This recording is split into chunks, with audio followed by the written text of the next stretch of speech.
Hi everyone. I had an astral projection this morning. It was very short, but I wanted to share it. I went to bed at midnight, 30 minutes past midnight last night. And I set my alarm for 7 this morning. And I woke up at 7. I was super tired, and I haven't had an astral projection in almost a month. And every time I've tried, I've just been too tired to follow through. So last night, this morning, when I woke up at 7, I was so tired and I wasn't even sure I was going to get up, but I convinced myself I could do this again. And so I got out of bed, went to the bathroom. That's one of the challenges when you try to astral project at night, even if it's in the morning after 6 hours. I'm a big sleeper. I need more than 8 hours. So at 6 hours, I'm very tired. So I woke up, went to the bathroom, went back to bed, didn't even stay up for a minute or do anything else, just said I'm going back to bed. And I was in bed and I couldn't fall asleep right away, so I figured I'm going to try to stay awake. And so I wasn't really trying hard. I did try the rope technique a few times, but I also imagined myself just being in a hammock. Way to try to help me fall back asleep, right?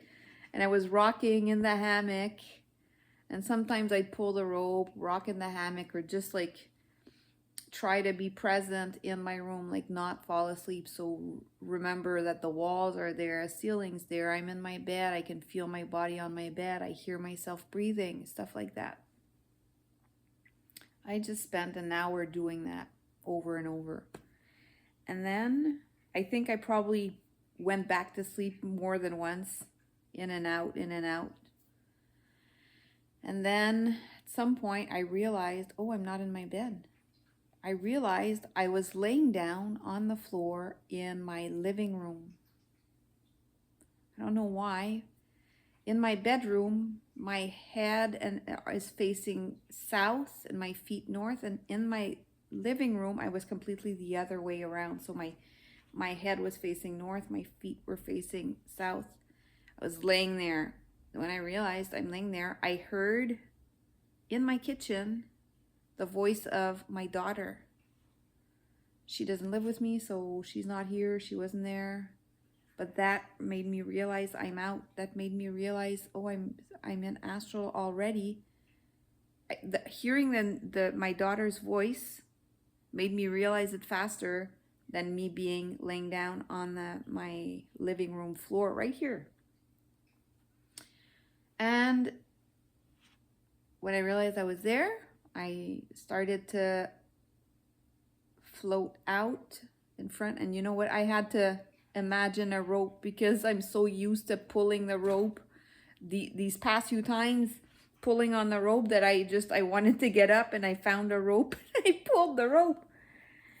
And then I had put a thing over my eyes before I started to project. Like in the morning at 7 when I went back to bed, I put a blindfold on to make sure it was dark behind my eyes, in front of my eyes, and I wouldn't be bothered by the light outside. And when I was coming out of my body, I realized it was still in my face, which is really weird because why would I have that blindfold in the astral? Like, why did it follow me? Anyway, it was there. I had to take it off.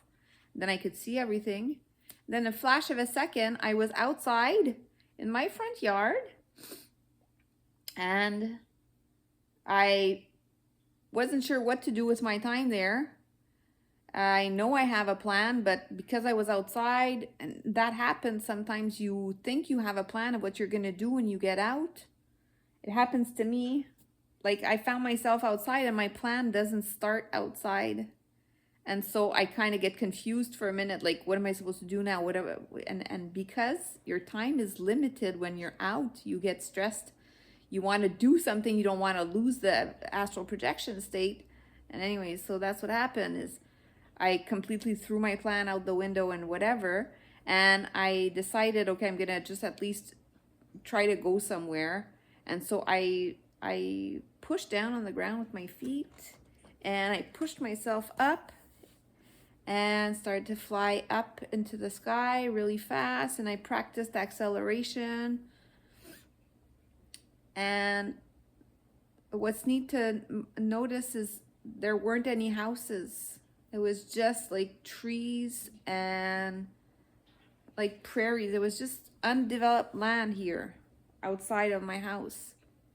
I was flying and I got pretty far, and then something happened that I can't explain. I don't know why it happened. Like, this was an astral projection. I was lucid and everything, so why would this happen? I started to feel like my astral body was losing energy. Like, I started to decelerate and to get back down without me wanting that to happen. I was going back down, and I kind of got stressed about it because I looked back and I saw that my house was very far. I was high up and my house was far, and that wasn't the right logic to have, but I got nervous about either falling to the ground or not being able to get back home through flight, and I was far. And so I tried to come back up. I regained some energy in my astral body, but then I was looking at the house and I was pulled back to the house. And then I was laying down. My eyes were closed and I thought, okay, the astral projection is over. And I was like, am I going to try to get out again? And then I realized, oh, I'm in my bedroom now, because when I got back to the house, I was laying down on the floor here again where my physical body wasn't. And I didn't realize I wasn't back in my bed. So I thought the astral projection was over because I was still laying down on my back, my eyes closed, but it wasn't over. It was over when I was back in my bedroom, in my bed, in my physical body. This is called a false awakening. It happens sometimes. I have another astral projection that now I want to share with you, and I'm going to share in probably the next video about false awakenings. And what happens is you think you're back in your body, but you're not. Sometimes you get up and you go do stuff, and then you wake up again in your body. And that makes me realize that I should pay attention every time I think I'm back in my body and I think I've lost it, it's over. I'm going to try to get out again, even though if I am back in my body, who cares? I'll get up, I'll go pee, whatever, go have a drink of water. But if I'm still partially separated from my physical body, just trying to get up is going to get me out of my body again, and a second attempt to go with my plan and do what I wanted to do.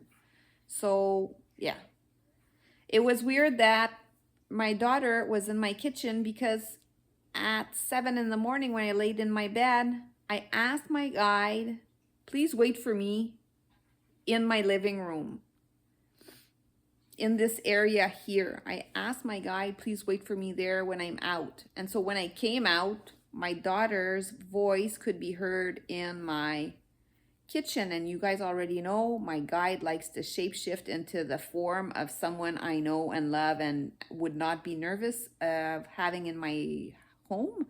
And so I think my guide did come and wait for me in my living room space in the kitchen, but same thing, it's right there. And what else is kind of noteworthy? I wrote my notes down. Yeah, I guess that's it for now. I know it's short. I know it's a pretty boring experience, but I want to share them with you because throughout time, maybe you'll see the progress I'm doing, and I can compare with other experiences I've had before, remind myself of, tips and tricks I know, and at the same time, you get the same tips that I can remember about these experiences. So yeah, that was the whole experience this morning, a very short one, a weird one. I didn't do much, pretty boring, I know. And so I hope next time it's a bit better. I hope you have a nice day. Ciao.